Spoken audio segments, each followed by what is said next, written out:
Hello, folks. Hank here.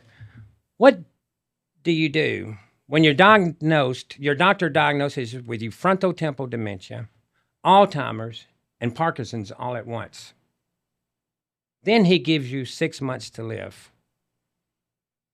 This is my podcast. This is my story that I'm going to share with you today.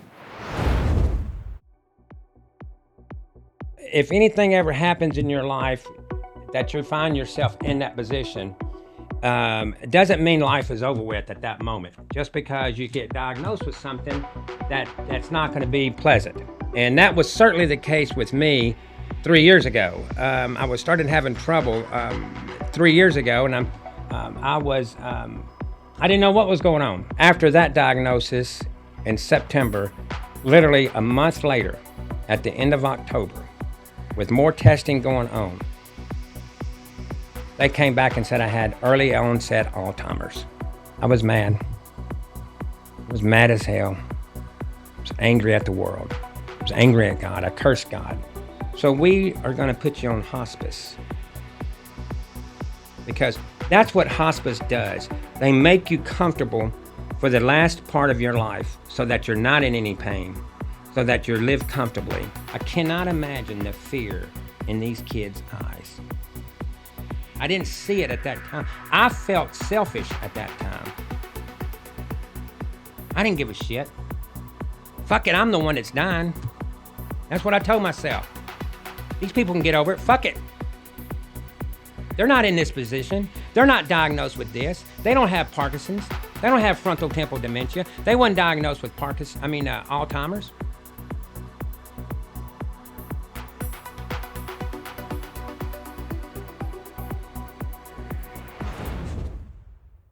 So I went through all of this, and so by the time 2024 had come around,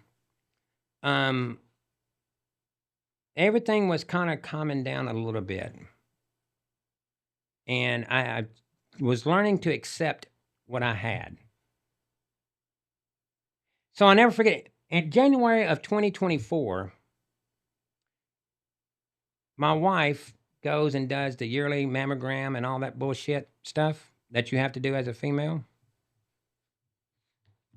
And we were at the beach one day, 2 or 3 days later, after all that stuff. And we had friends down. We had my brother down and my sister-in-law and my niece. And we're at the beach. It was a nice sunny day in South Florida. And the doctor called my wife, her doctor. But they had called a couple of times. And so I saw her get up from the beach and walk up toward the boardwalk. And I could see she was a little upset. So I went up there with her. And I'm sitting there listening. And she starts crying right there. She hangs up and she says, "That was the doctor. I have breast cancer." What? You have breast cancer? You gotta be fucking kidding me. You got breast cancer? How in the hell you have breast cancer at 46? 45 at that time, 45. How in the hell you have breast cancer?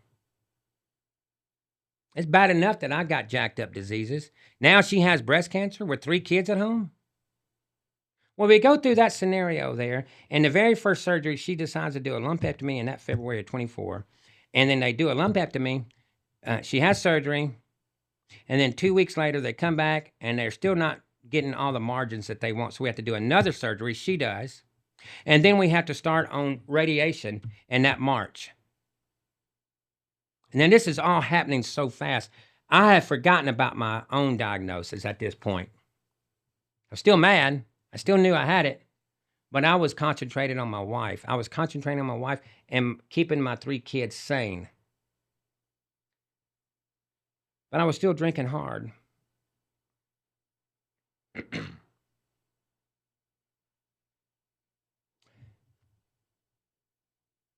So she starts radiation.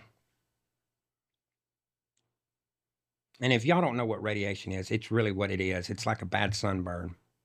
So her left breast looked like, well, it was awful. Imagine looking at the sun And that's what it was. And then it started to split. Then it started bleeding. So then she had to stop radiation. Then she had to start back. It's wearing her out. She was tired. She was sick. She was thrown up. You name it. Everything about it. So I'm still dealing with my stuff. By this time, we had decided to move up from South Florida to Orlando. It was time for us to be around family. And her mom and her brother lives up here in Orlando area. And so that's what we did. We were going to move that June of 24. So that's what we did. But I was still seeing my neurologist down there, and she had suggested that I do. There was a surgery called a shunt surgery. It's a brain surgery, and that may help relieve some of the symptoms that I was experiencing from the Parkinson's and the frontotemporal dementia. Maybe help some of the cognitive behavior, some of the balance issues I was having. So I did. I never had surgery in my life. Always afraid shitless of it. Didn't want to be put to sleep. Well, I'm desperate. Fuck, I don't want to die. I don't want to feel the best I can for everybody. So I got myself ready. I did my very first surgery in May of 24. Very first one. Never had surgery in my life. And at this point, I was like, screw it. If it kills me, it kills me. I'm dying anyway. I don't give a shit. At least I'll die with some dignity on the operating table. So we do it. And it's a hard surgery. And it hurts. And if you can imagine, it's brain surgery. And if they put a shunt back here, and they got a tube that runs down my neck, down to my stomach, that drains the fluid off of my brain to give me some ability for balance and some cognitive things, because there's not so much pressure on my brain. But it hurt like hell. Man, I was so mad I got I was so mad I got it. Like, fuck, this ain't worth it. I shouldn't have never done this surgery. It was miserable. I would wake up, I'd be in pain, take a medicine, go back to sleep. I couldn't do nothing. My head was hurting, my body was hurting. You name it. It was awful. So we kind of trucked through that, and then 6 weeks later, we are packing up to move up to Orlando. And the night we were moving, as everybody was in our house down there in South Florida, we had a gazillion people, and they were loading up the U-Haul. And it was getting late because we were leaving at 6 o'clock that next morning. And someone had spilt water in our kitchen. Well, here comes yours truly, Hank, walking through there at 9 o'clock, 10 o'clock at night. Tired, got to get up, don't feel good from the brain surgery 4 or 5 weeks before. Slip, boom, hit my head. Well, it didn't knock me out, but it sure did ring my bell. My wife flipped out a little bit, and the kids, are you okay? Yeah, hell yeah, I'm fine. Don't worry about it. I'm fine. I got a headache. We got to go to the doctor. No, hell no. We're leaving in the morning. This is our decision. Everything's packed up. We're leaving in the morning. I'm not gonna let this bother me. So that's what we did. We left the next morning, moved up here to Orlando, get everything settled, get everything done. And so we got to get established up here in Orlando with doctors and school and all these things that you have to do when you move to a new city. So fortunately, my sister-in-law is a nurse practitioner. So my wife's wife, she's a nurse practitioner. She agrees to become my wife and my doctor, for our primary care doctor. Because really, I didn't want it to be a conflict of interest, but really, all those people it's just kind of like a director. They're like a contractor. They're sitting here, I'll say, go to a cardiologist, go to a neurologist, go to a gastrologist, go whatever. They bring in all the results, they go over it with you, and then they say, okay, this is what course of treatment they're going to do. So that wasn't really a conflict of interest. She's not like she's operating on me or checking me for a hernia or giving me a prostate exam. It wasn't like that. She wasn't going to stick her finger up my butt to check my prostate or reach down there and grab my balls, and I have to look her at Thanksgiving knowing that she just grabbed my balls the night before and turn your head and cough. So it ain't like that. So the very first thing that she did was she get all the blood work for me and my wife, and then she wants me to go to get an MRI of my brain, kind of see where this surgery is, the shunt surgery, kind of see where all this neurological stuff that's been going on in the last two years or so, because I had a neurologist appointment, a brand new neurologist that was coming up, and I knew that he would want brain scans and all that stuff. So that's what I did. So reluctantly, she ordered all that, and I went and did it. Didn't want to, but I did. I was tired of hospitals and doctors at that point in my life. But I got to see this lady at Thanksgiving and Christmas, and I agreed for her to be our doctor, and I've got to listen to her. So I'll never forget it. August 5th. Now, by this point, I had quit drinking as much. And by this point, I felt a little bit of happiness in my life. We were settled up here in our new house. We had the kids settled. We were close to family. So when this disease kills me, whenever that may be, I know my wife and 3 kids are going to be well taken care of. And as a man, as a husband, as a father, that's what you want.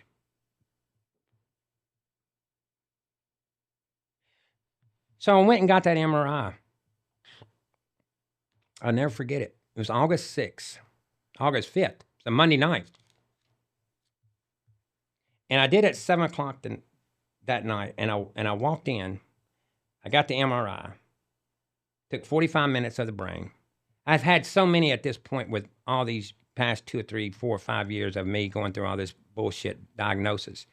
And I know how it is. It always takes 2 weeks. So I was walking out the door and I spoke to the lady. I said, okay, I'll follow up with my doctor in 2 weeks. But I really wasn't expecting nothing. She was just doing this for the neurologist appointment coming up in October. So it wasn't really urgent to do the MRI. We just wanted to update it. It had been a year since I had one, so it was just an updated MRI. And so that was at 7:30 I got home. I'll never forget it, 8 o'clock that night. And the very next morning at 7 o'clock, the kids were settled. They were asleep. School hadn't started yet.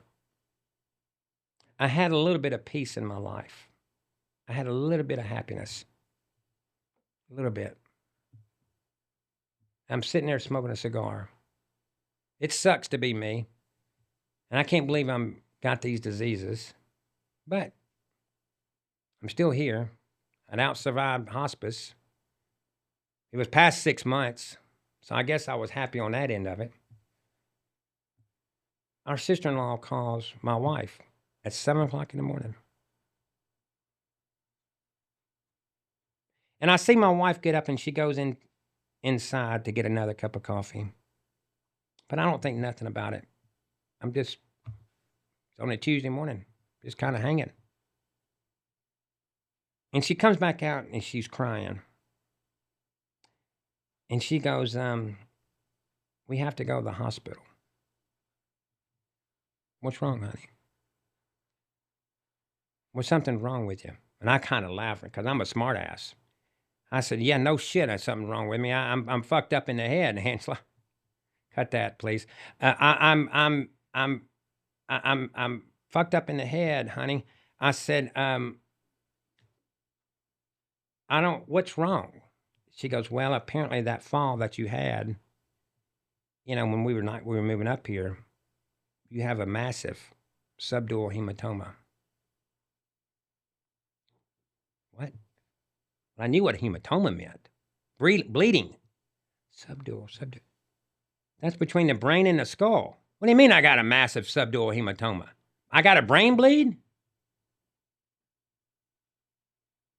That's what the MRI said. The radiologist called our sister-in-law this morning.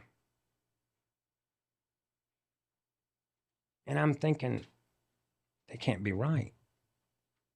How can that be? So we get in the car and we go down to Orlando Health. And fortunately, my brother-in-law is a doctor down at Orlando Health, my wife's brother. And he's waiting on us. And folks, let me tell you this. You hope, if you're ever in a situation like me, you hope you got people in high places. Because, shit, you need them. So we literally walk into the emergency room.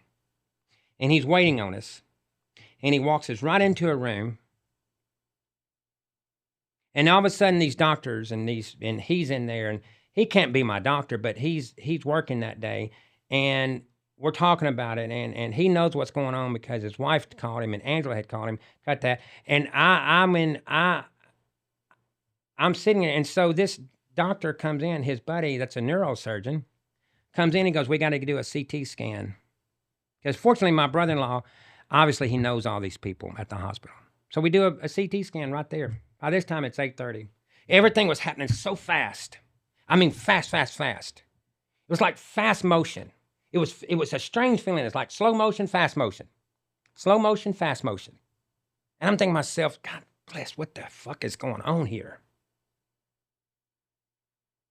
So we do a CT scan. And we come back in the room 10 minutes later, 15 minutes later. And now it's the four of us. It's my brother-in-law, this other doctor, his buddy, me and my wife. And he pulls up that damn computer. He goes, "All right, Hank, you see this? You see this part of your brain? That's blood." I said, "Yeah, I see it." It was huge. It was huge. Took up a fourth of my brain. And I could already see the midshift of my brain. See, that's what people die of, folks, when you hear these, he died of a head injury in a car wreck. If they could operate it right there, then most of those people would live because you're releasing the pressure of the blood.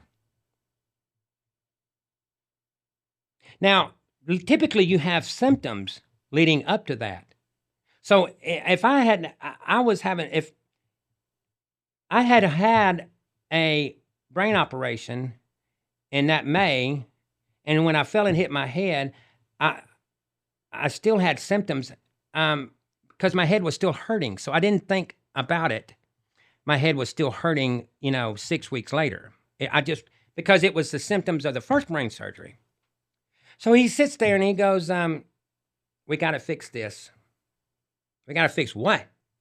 "We got to fix this brain bleed." I said, "Okay."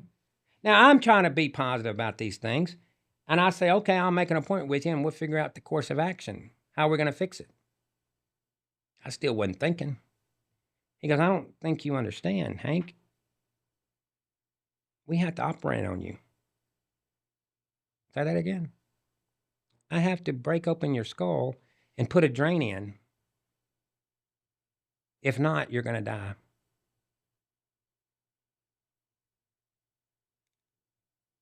I had survived hospice.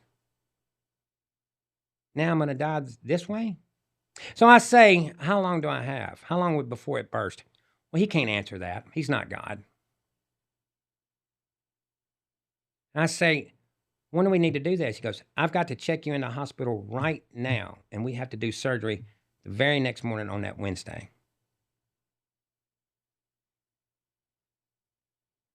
And I said, "I'm not going to do it. Fuck it. I'm not going to do it." And as soon as I said that, my wife and my brother-in-law looked at me. And she said, "What do you mean you're not going to do it?" I said, "I'm not going to do it. Fuck it. I'm already fucked anyway. I got 2 horrible diseases. Frontotemporal dementia and Parkinson's. What's it going to give me? It ain't going to do nothing for me. At least this way, I don't have to worry about offing myself, and I don't have to worry about my family taking care of me. I can die with a little bit of dignity." So this is what makes a good wife. During the midst of all this, the kids were asleep when we left that morning. She had called the kids during all of this. By this time, my family in Tennessee was finding out. My wife had called these people. And so I'm getting texts, I'm getting calls. And she's telling me I'm not doing this. She's telling all these people I'm not doing this surgery. And so maybe an hour later, all 3 of my kids are walking in to the ER. And now the 5 of us are in this room in the ER. I'll never forget it. And my oldest one, they were all crying. And the oldest one looked at me. And I said, "Kids, I don't want to do this surgery. I'm scared. It's a dangerous surgery. I could die on the operating table. I can be a vegetable more than I'm going to be. So many complications that go along with infection, whatever you name it. And I'll never forget, as we're all five sitting there, and she goes, and I say, kids, I'm finally at a peace with all of this. I had quit my drinking. I became a better father, became a better husband, a better friend, better son. I had worked hard on that to come to terms with all this. And I was handling like a man, like I should have. I had forgiven God. I know God had forgiven me for cussing at him. And I said, I'm not going to do the surgery. And she said, I don't think you understand, Dad.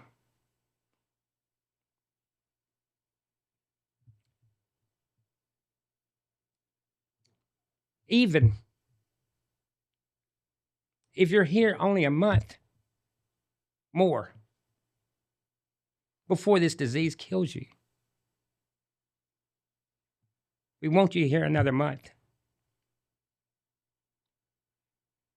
Even if it gives you 6 months, even if it gives you a day, even if it gives you a week, we want to spend as much time we can with you.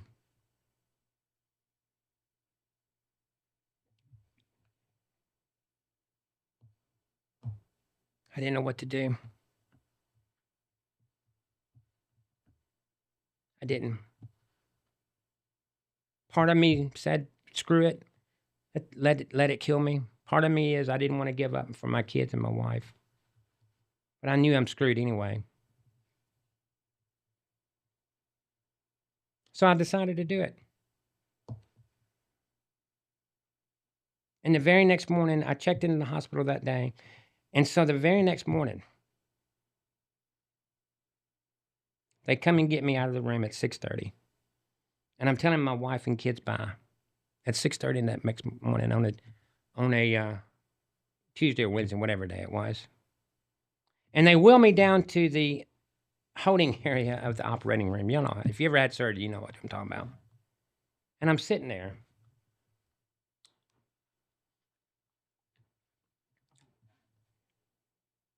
I'm still in total shock that I'm about to go through another brain surgery within 3 months. The very one that wanted to save me has almost killed me. It's going to kill me. We don't do nothing. It was a very conflicting thing. And so I said a prayer to God.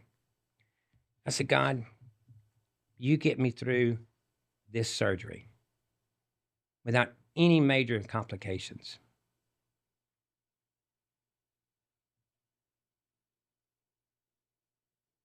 Without killing me on the table. You give that surgeon good hands. If I live through this, how much longer I have on this earth before you bring me home, I'll be the most positive, most laughable. I'll be the best person that I could be. And that was my prayer. And I'm not a religious, folks. I'm not really religious. I do believe in God, but I'm not just a Bible thumping some bitch. You know, I ain't that way. But I do believe in God. And I believe there's an afterlife. So I lived through it, obviously. I'm sitting here talking to you. And so, sure enough, it was everything that I knew it was going to be. It was a hard surgery. It was a hard surgery to get over with. But 9 weeks later, I'm finally feeling better. And I made I thought about that I had that prayer that I gave to God. So I pulled myself and I started writing. I wrote down a speech just for me because I had to make sense out of something. So I wrote a speech about everybody having a purpose. It ain't just that you wake up and you go do your job. Your job is not your purpose. It's your obligation, but it damn sure ain't your purpose. And all these years, I thought it was my purpose to get up and go make a living, kill something, bring it home, feed my family, and all that. But it ain't. It's not. But you have to search for that purpose. So I dug deep in the depths of my soul, and I had to figure out what my purpose was for even being here. I had survived hospice. Now I have survived this subdural hematoma. There's got to be a reason that I'm still here. There has to be. Folks, if you're still here and you've gone through shit in your life, whether it be a sickness or whatever it is, there's a reason. You got to find it. You got to dig deep in your soul. You got to find that purpose. And I did. I found that purpose, and I had to fill that purpose with some positivity. And then I had to come to the conclusion that my time is limited on this earth. Everybody's time is. And so you got to live passionately every day. That is the only way that you can be happy in the midst of a storm. That's the only way. And I had been through hell and back. And God damn it, I was going to be happy. I was going to be happy. I didn't give a shit. I was going to be happy. I was going to be happy at my circumstances. I was going to be happy at my wife, with my wife and kids. I was going to look at my blessings. I was going to look at people around me. I was going to look at you and go, I started looking at people different. So I started giving back to the community. I started volunteer. I started giving free rides to people. I volunteered for things, and I did this, and I started giving speeches. I had wrote that speech about being positive and having a purpose and filling that purpose with some positivity and living passionately. I got involved with the community, and I still am. There's going to be times in your life that you're going to get a curveball. There's no question. And hopefully it's going to be a curveball that's easily overcomable. Maybe it's a loss of a job. Maybe your dog dies. I don't know. You hope it's nothing like what I have. But if you do find yourself in the midst of that storm, you have to find something that you can grasp onto. And if you don't, you can never be happy past that curveball. You'll never be able to be happy again. So this is what this podcast is about. This is exactly why we're going to do this. This is why I want to do this. But anyway, I want to say thank you, everybody, and I will talk to you soon, and wait till our next podcast. Enjoy your day, enjoy life, and remember, try to find that purpose, and you cannot go wrong. Thank you. I'm Hank.